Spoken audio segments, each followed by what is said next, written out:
Accomplir quoi que ce soit d'une manière nouvelle et meilleure, c'est cela être dynamique. Faire pousser 2 grains de blé, ou n'en venait qu'un auparavant, créer une affaire florissante qui rend service au public et fait travailler autrui, c'est être dynamique, de même que composer de la belle musique, écrire des poèmes, peindre ou sculpter des œuvres de valeur, faire une découverte utile. Celui qui opère des guérisons ou dont l'enseignement est efficace et dynamique lui aussi. Tous ceux qui de la sorte ont fait preuve de dynamisme ont dans un certain sens laissé le monde un peu différent de ce qui était avant. Washington a changé le cours de l'histoire.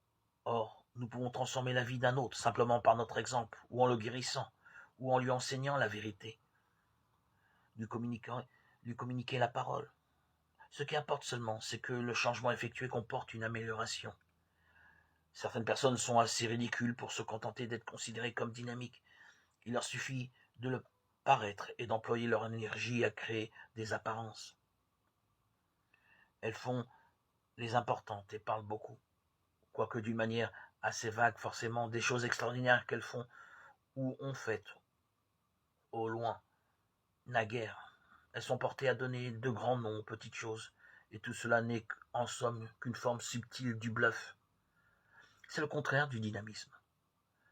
Le secret d'une personnalité dynamique consiste à être certaine que Dieu œuvre par son intermédiaire, quelles que soient ses occupations, à le servir avant tout, à être aussi sincère, aussi positif et utile qu'elle en est capable.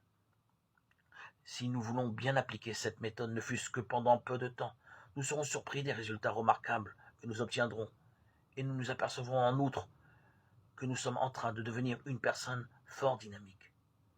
Rendre service réellement, c'est vivre vraiment.